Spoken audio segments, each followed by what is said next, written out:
form was picked and we're planning how to go around the country, some people told me that, President Mahama, you don't need to tire yourself.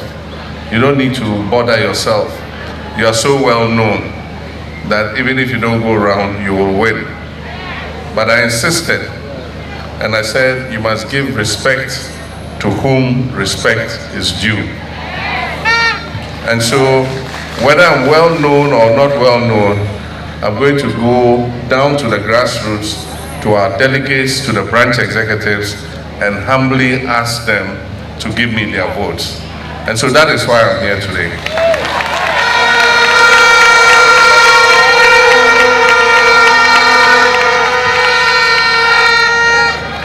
God has blessed me. I have served in various offices, right from being a member of parliament. I've been a deputy minister, I've been a minister, I've been a vice president, I've been a president. I'm recognized across Africa. They call me to come and supervise elections, they call me to come and give lectures and do all kinds of things as a statesman. I would have loved to be retired and be doing that easy work. But our nation is in crisis. Our nation requires rescuing from a band of people who have destroyed our economy completely. And if it were normal times, I will just sit and say, let's select anybody, we all support the person. But I will never forgive myself if I did not offer myself and NDC went and did not win the election and were condemned to stay another 4 years under MPP. God forbid, it shouldn't happen.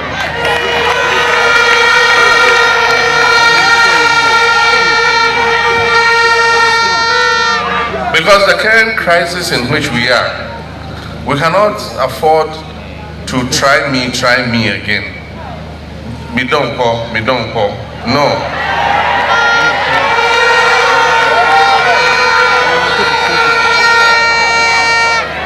Talk me don't call.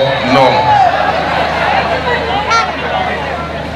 Because in 6 years, our economy has been brought down to its knees, destroyed completely.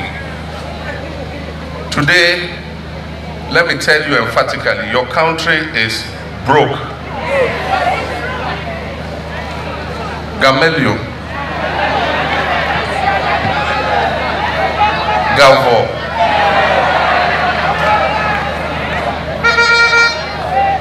and we can't pay our debts. We've announced to the whole world we can't pay our debts.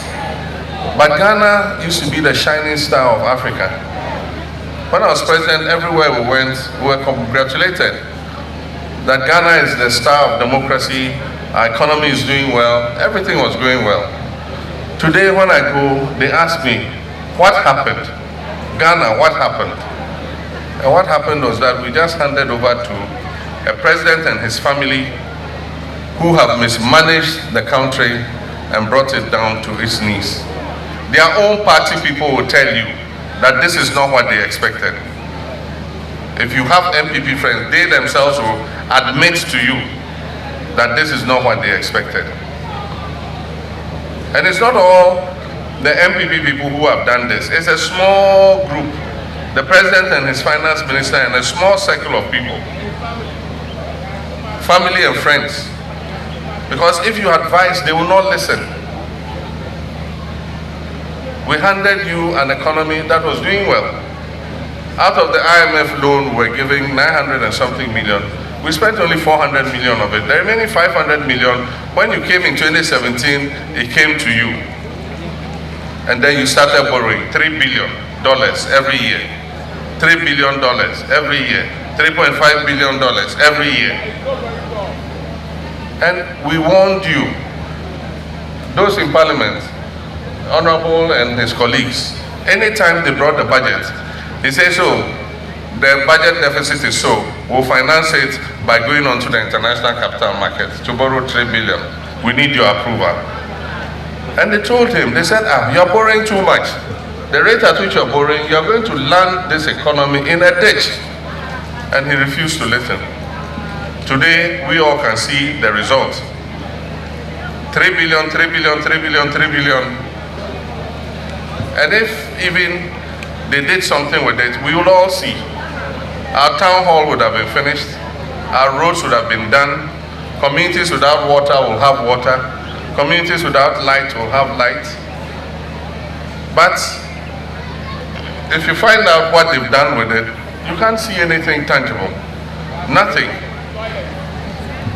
In the 4 years I was in office, I borrowed 54 billion cedis. That was the debt I added to the national debt. 54 billion. And yet, if you ask me what we did with it, I can show you the community day secondary schools. I can show you the hospitals. I can show you the polyclinics. I can show you whole airports. I can show you University of Health and Allied Sciences. I can show you University of Energy and Natural Resources. I can show you the Eastern University in Somalia. I can show you Kotoka Airport.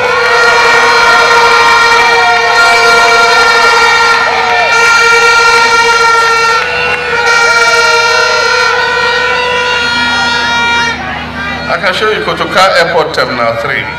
I can show you the new Tema Harbour. I can show you Kwame Nkrumah Interchange. I can show you Kaswa Interchange. And so many more projects. But today, when I left office, the total public debt was 120 billion cedis. Today, it is almost 600 billion cedis. And so they've added more than 400 billion to the public debt. If NDC had got that 400 and something billion cedis when we were in office, today Ghana will be like Dubai.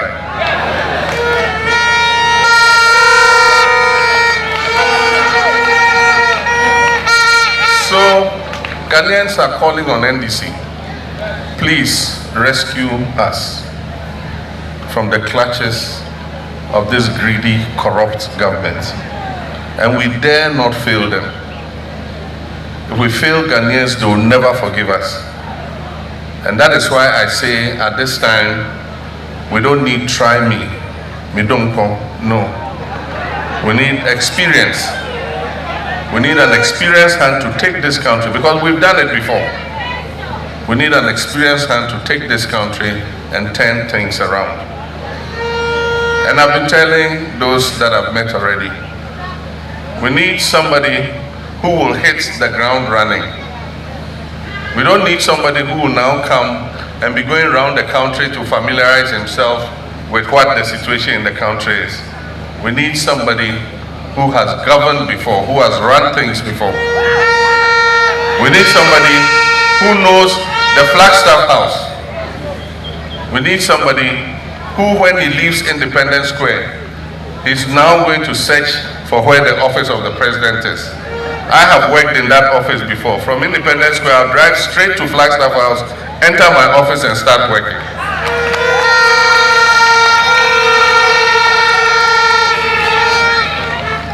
But that can only happen if you do your work. The last time, you gave me 98 point something percent, and I thank you very much for that. We need to send a message to the NPP that we are united behind one person. And so this time, I need you to give me 99.999999. Every day, they say, oh, President Mahama, don't bring him because we don't fear him. It's like Asante Kotoko telling House of Folk that don't put this goalkeeper, otherwise we'll score you. Is that not what you want to do? They say if you put this goalkeeper, we'll score you. So put this other goalkeeper. And they think we are fools, to go and put that goalkeeper so that they will come and score. We are 4 of us who pick the forms. Any day I speak, they hold a press conference. When the other people contending me speak, quiet, they don't care. Why? Who are you afraid of? Every day, today as I'm speaking, tomorrow you see they'll do a press conference. As soon as I speak, all of them, everybody is struggling to counter what I've said. But Ghanaians know the truth. You can fool some people some of the time, but you can't fool all the people all of the time.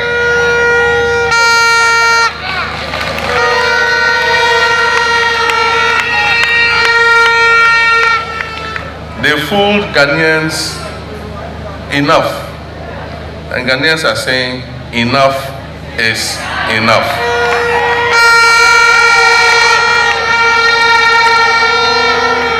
It's time for them to go so that we can hold them accountable. When they get up, oh, the economy is bad, we're doing well, but it's because of COVID-19. Then when they get up again, oh, the economy is bad, it's because of Russia-Ukraine war. I'm surprised that this time they haven't said the economy is bad because of the Turkey earthquake.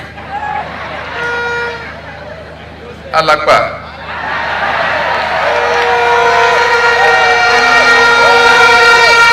Alakbatoy.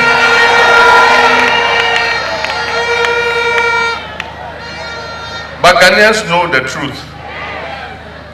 Ukraine, Lafika. Ukraine, Russia, Lafika. We are nowhere near there. Even the countries that are near there are not broke. The countries that are bordering Ukraine, whose neighbor it is, they are not broke. Then we far away in West Africa, we say Russia-Ukraine war has made us broke. So what of Cote d'Ivoire? Why is Cote d'Ivoire not broke? Why is Togo not broke? Why is Senegal not broke? Alakatoy.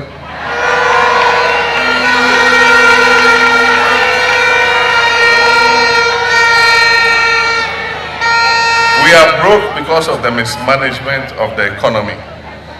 We are broke because we have a reckless and useless finance minister whose only claim to fame is that he's the president's cousin, and so nobody can remove him.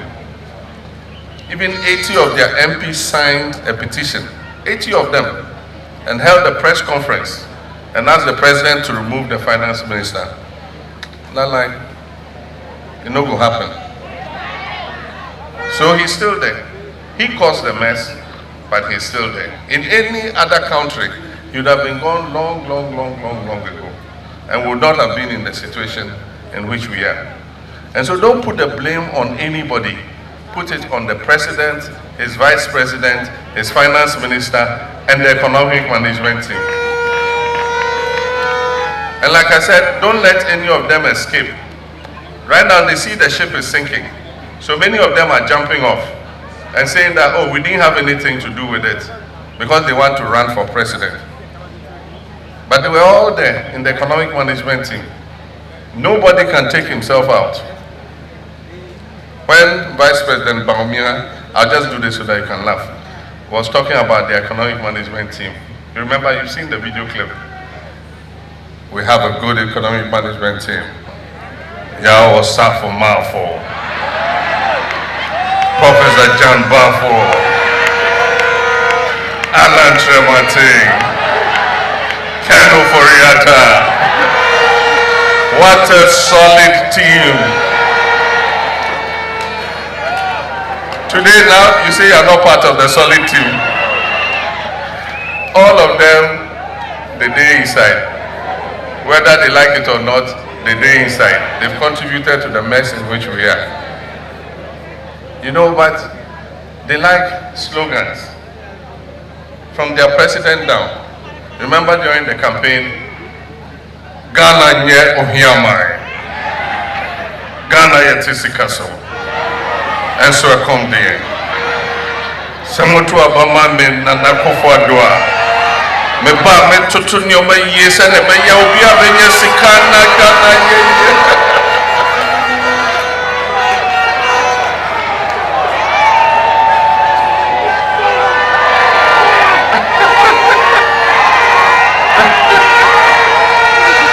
Today, when I look at those videos, I just laugh. It's so funny. But if the crisis we are in were not as serious as it is, we will laugh.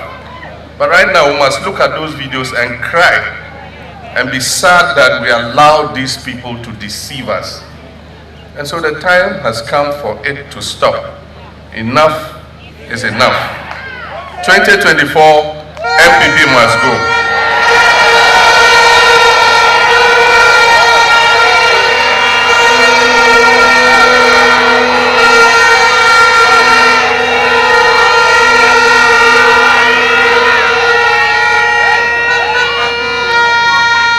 And for us to be able to achieve that, it is you who are going to make it happen.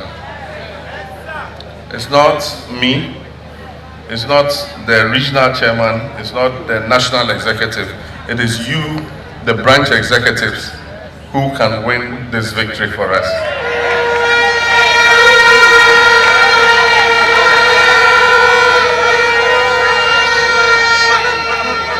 And you need to do it for your children and your children's children. Because if our children and our children's children must have a future, then we must get NPP out of office.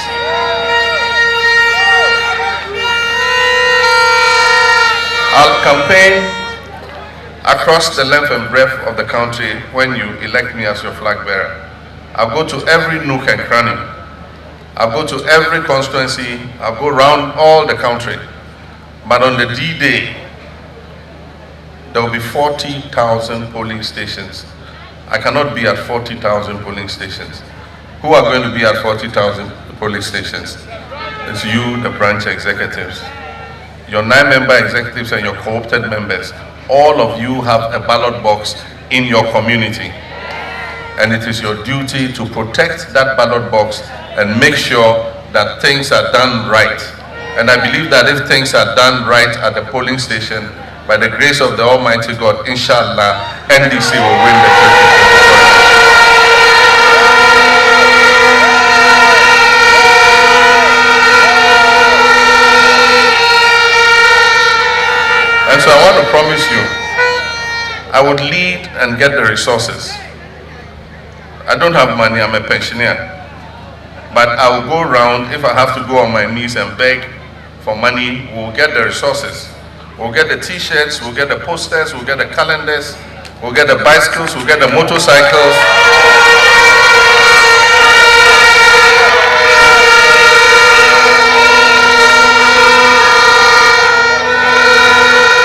So that you can prosecute the campaign for us in your communities. Because you are going to win us the election. And I've told our executives that when those resources come, I wish that I could go personally and distribute them to all the 40,000 branches. Unfortunately, I can't do that. And so when those resources come, they should make sure that those resources go to the branch executives.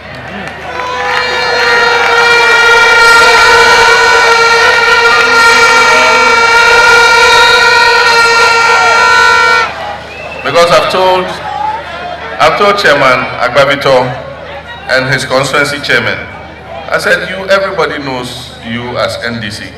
You don't need to wear a t-shirt for them to know you are NDC. Me, I don't need to wear a t-shirt for people to know I'm NDC. Because NDC is written on my forehead. When they see me, my face alone is NDC. So I don't need a t-shirt. Those who need the t-shirts are branch executives. Every branch executive must have a t-shirt, and then he wears it and is walking proudly in his community.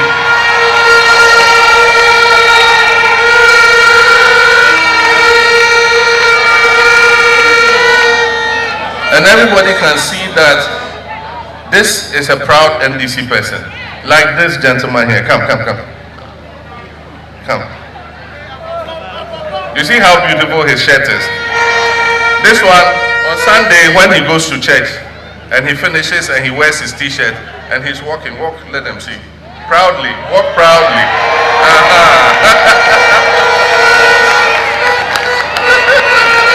Akpe. You don't see how nice he looks. That is where we need the t-shirts, in his community, so that people will know that this is a proud NDC member. Akpe, what's your name? Nendo Godwin. What's your branch? Momodu.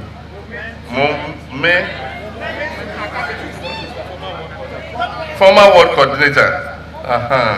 They are the ones who should be wearing the t-shirt, not us. But sometimes you bring the t-shirts and the logistics and things. Every election we buy motorcycles. We give constituency motorcycles. There are constituency executives who have 2-3 motorcycles. This time when the motorcycles come, send them to the branches.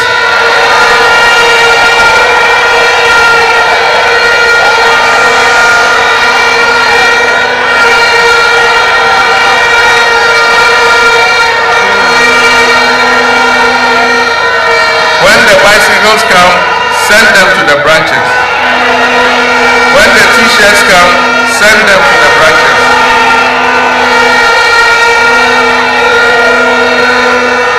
Edgar, when the money comes, send them to the branches.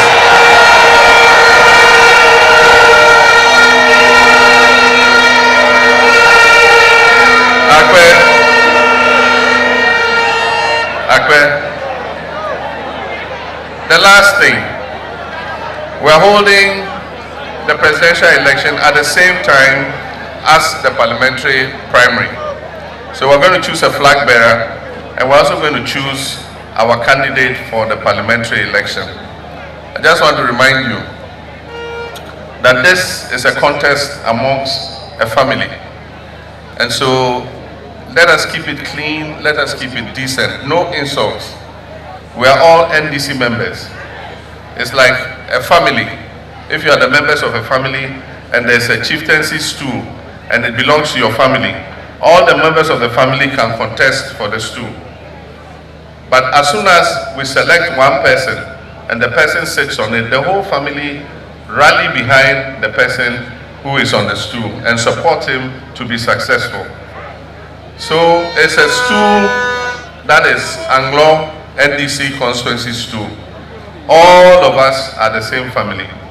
So let's run a clean and decent campaign, because we will need everybody to rally around whoever wins and becomes the parliamentary candidate. And so no insults, decent campaign, and let the best person win, and all of us will rally around the person. There is a lot that you can do if your government is in power. There are only 275 constituency seats. 275 people out of 30 million can be MPs.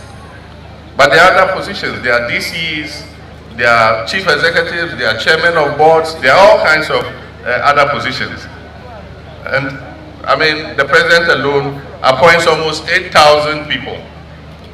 And so the fact that you didn't get one position does not mean that you might not be considered for something else. And so let's all support, let's all help in unity and win. Because after all, President Kufuor said that it is better to be the messenger in the ruling party than to be the chairman of the opposition party. When you're in opposition, you can't sleep. You sleep with one eye open. But when your government is in power, you sleep with both eyes closed, and you dream, and you snore, and you throw your legs about, and you sleep nicely because Atigiligi is not there.